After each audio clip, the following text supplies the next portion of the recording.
नमस्कार, मैं Shalini Sharma, professional vastu consultant, astrologer और न्यूमरोलॉजिस्ट।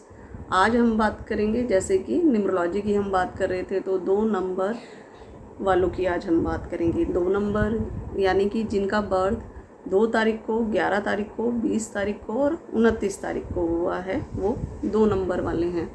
2 नंबर जैसे कि चंद्रमा का नंबर है ना, मन है, माँ का कारक है, इमोशनल है।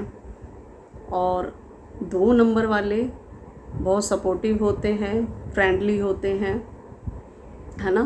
कहीं ना कहीं कन्फ्यूजन रहता है क्योंकि मून सबसे मूविंग प्लैनेट बताया गया है, तो चंद्रमा 2 नंबर वालों को मूवमेंट, दिमाग में हलचल हमेशा चलती रहती है ना। कई बार उसके कारण कन्फ्यूजन भी हो जाता है और जिसके कारण एक दूसरा कोई चाहिए कि उस पर स्टैंपिंग या मोहर लगाने के लिए कई बार ऐसा भी देखा जाता है ना।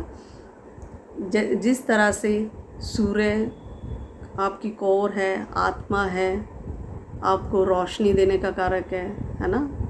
अंधेरे से दूर लेके जाता है, अंधेरा पसंद नहीं है, रोशनी है सूर्य, तो सूर्य को आपको खुद भी रोशनी में रहना पसंद है और आपको भी रोशनी में लेके जाता है। इसी तरीके से उसकी रोशनी, उनकी किरणें सूर्य की थोड़ा हार्ड होती है ना, पिता की तरह।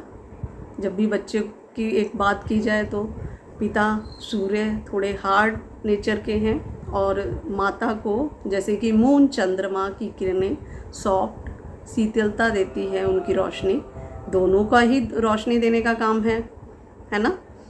इसी तरीके से आप देखेंगे 2 नंबर वालों का आपकी लाइफ में, अगर आपको थोड़ा सा डिप्रेशन जैसी प्रॉब्लम भी दिखाई देती है, एंजाइटी की, है ना। कफ कोल्ड इन लोगों को जल्दी जल्दी लगा रहता है 2 नंबर वालों को। इसके अलावा आपका जो देखा जाता है कि कई बार severe health issue north east में, मतलब जुपिटर के साथ कनेक्ट करेगा मून और राहु के साथ में, तो कई बार ब्रेस्ट कैंसर जैसी बीमारियां भी दिखाई देती हैं, है ना। सबसे पहले तो मैं बात करूं कि अगर किसी की जीवन में रुकावटें, प्रॉब्लम आ रही है, तो आप ओम सोम सोमाय नमः मंत्र का जप करेंगे। कई लोग पूछते हैं कि मंत्रों के क्या हम मंत्र कर सकते हैं, मंत्र करने से कहीं कोई प्रॉब्लम तो नहीं होगी। कई लोग ऊंच का ग्रह, नीच के ग्रह की बात करते हैं, या कोई लोग बोलते हैं कि ये प्रबल ग्रह है। ऐसा कुछ नहीं है। ब्रह्मा जी ने बताया है कि आप अगर मंत्रों का उच्चारण, अपने वैदिक मंत्रों का उच्चारण करते हैं, तो आपके प्लैनेट चाहे प्रबल हैं या नहीं, वो अच्छे ही इफ़ेक्ट देंगे। और ये इफ़ेक्ट आप 45 दिन के अंदर डेली जिस भी टाइम आपको टाइम मिल रहा है, ओम सोम सोमाय नमः मंत्र का आप जप करें। वो टाइम आप मॉर्निंग में करें, इवनिंग में करें, दोपहर में करें, कभी भी कर सकते हैं अपने टाइम के अकॉर्डिंग। लेकिन आपने देखना है कि नहीं टाइम है तो आप 108 मंत्र का जप करें, और नहीं टाइम है तो आप गाड़ी में चलते फिरते भी आप मंत्र का जप करें। थोड़ा देर संभव हो तो चंद्रमा की रोशनी में बैठें, है ना।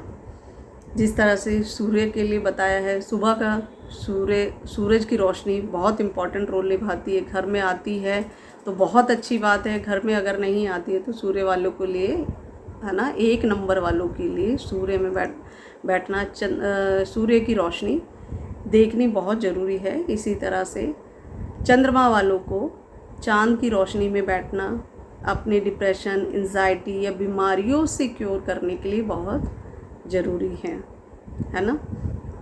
और जैसे ही आप ये रेमेडी करेंगे तो देखेंगे काफ़ी अच्छे मंत्रों के उच्चारण से या चंद्रमा की किरणों से जो आपकी बॉडी में वाइब्रेशन जाएंगी, तो उसकी बहुत ही अच्छे पॉजिटिव इफेक्ट मिलेंगे। इसके अलावा जो कर सकते हैं तो आप चंद्रमा का दान कर सकते हैं। जिनको हेल्थ इशू बहुत सीवियर आ रहे हैं, या हेल्थ या वेल्थ में किसी तरह से भी प्रॉब्लम आ रही है, तो आप दान करें चंद्रमा का दान में आप क्या कर सकते हैं, वृद्ध आश्रम में आप खाने का सामान, दूध, पानी से रिलेटेड चीज़ें दान कर सकते हैं, है ना।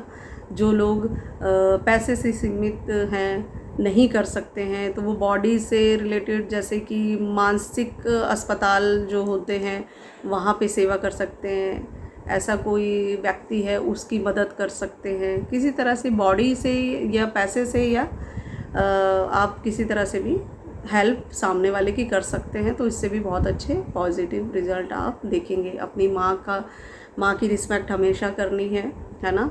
अपनी मदर का प्यार ब्लेसिंग हमेशा अपने साथ रखें, है ना। और एक जिनको मानसिक तौर पे प्रॉब्लम या एंजाइटी, डिप्रेशन या अमावस के आसपास या पूर्णिमा के आसपास 2 नंबर वालों को थोड़ी सी प्रॉब्लम ज़्यादा होने लगती है, तो आपको करना क्या है, एक चांदी का गोल सिक्का अपने पास अपनी मदर से लेके हमेशा रखना है ना। आप देखेंगे आप मानसिक तौर पे बहुत रिलैक्स महसूस करेंगे। कुछ कार्मिक बंधन हैं जीवन में जो कि हमारी लाइफ में हमें उतार चढ़ाव देखने को मिलते हैं, है ना। इसीलिए वैदिक शास्त्र का अपना सहारा लेके कुछ छोटी छोटी रेमेडी करके अपने जीवन में बहुत अच्छे पॉजिटिव रिज़ल्ट हम ले सकते हैं। तो मिलते हैं जल्द ही नई वीडियो के साथ। नमस्कार।